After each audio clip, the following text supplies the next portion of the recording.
కొత్త సంవత్సరంలో మొదటి కేబినెట్ మీటింగ్ ప్రజలంతా ఎంతో ఆశగా ఎదురుచూస్తున్న సందర్భం. మరి ఎన్నో హామీలు నెరవేరుస్తారని అందరూ ఎదురు చూస్తున్న సందర్భంగా మళ్ళీ నిరాశ మిగిల్చినటువంటి కేబినెట్ నిర్ణయాలు. మన భారతీయ జనతా పార్టీ తరఫున మేము పెట్టిన డిమాండ్లను విస్మరించడమే కాకుండా కనీసం ఎజెండాలో కూడా చేర్చుకోలేనటువంటి పరిస్థితులు ఈ ప్రభుత్వం ఉన్నదంటే పూర్తిగా ఈ ప్రభుత్వం ప్రజా వ్యతిరేక పాలన సాగిస్తున్నది స్పష్టమవుతా ఉన్నది. గత ఏడాదంతా కూడా ఎగవేతల నామ సంవత్సరం, ఎగవేతల సర్కారుగా పేరు తెచ్చుకున్నట్టు ప్రభుత్వం కనీసం ఇప్పుడైనా ఇచ్చిన హామీ నెరవేరుస్తుందని మేము ఆశపడ్డాం.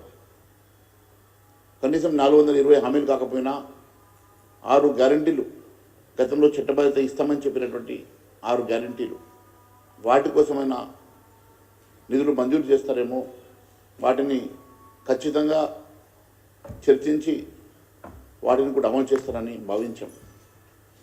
పూర్తిగా మరి ప్రభుత్వం ఏ ఒక్క 6 గ్యారంటీలకు సంబంధించిన అంశంలో ముందడుగు వేయకపోవడం, ఇచ్చినటువంటి హామీలు సంవత్సరానికి ఖరీఫ్ రబీ కలిపి ఇస్తామన్నటువంటి 15,000 కూడా స్పష్టత ఇవ్వకపోవడం,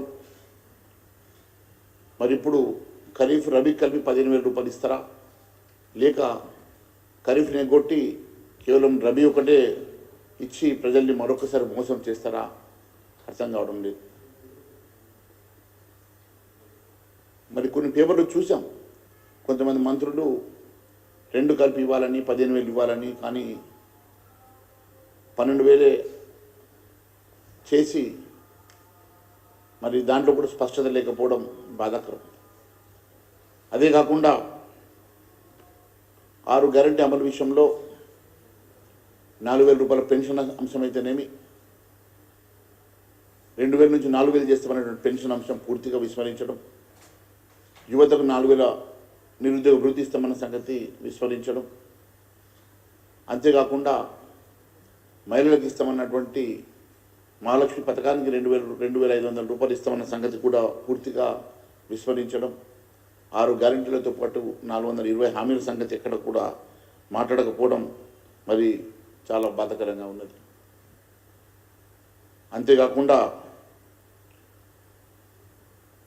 కేసీఆర్ అంశంలో కూడా ఈ ప్రభుత్వం టీఆర్ఎస్ కాంగ్రెస్ ఒకటే అన్న సంగతి మరొకసారి స్పష్టం చేస్తూ ఉన్నది. వీళ్ళిద్దరిది కూడా డూప్ ఫైటింగ్, ఒకరు తిట్టినట్టు చేస్తే మరొకరు ఏడ్చినట్టు చేయాలనే ఆలోచనతో ముందుకు సాగుతున్నట్టుగా అనిపిస్తున్నది. కొండంతో వేలుకను పట్టినట్టు ఏదో చిన్న కేసులతోటి పెద్ద అంశాలను పక్కదో పట్టించేటువంటి ప్రయత్నం జరుగుతున్నట్టుగా అనిపిస్తున్నది. మరి నిన్న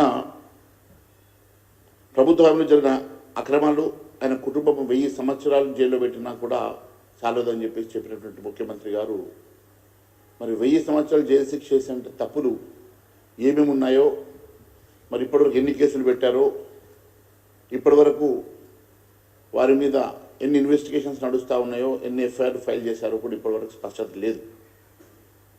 కేవలం సంవత్సరం గడిచినా ఒకసారి జైల్లో పెడతాని, ఒకసారి 1000 సంవత్సరాలు జైలు శిక్ష పడుతుందని మాట్లాడుతున్నటువంటి రేవంత్ రెడ్డి గారు మరి ఏ ఒక్క అంశంలో కూడా ఇప్పటివరకు ఒక సిట్టింగ్ జడ్జితో కానీ సిబిఐ కానీ ఎంక్వైరీస్ ఇవ్వకపోవడం, వారి మీద కేసులు పెట్టకపోవడం వెనుక ఆంతర్యం ఏమున్నది, మరి టీఆర్ఎస్ కాంగ్రెస్ ఒకటే అని మరొకసారి మీరు రుజువు చేసేటువంటి ప్రయత్నం జరుగుతున్నది అనేది చాలా స్పష్టమవుతున్నది.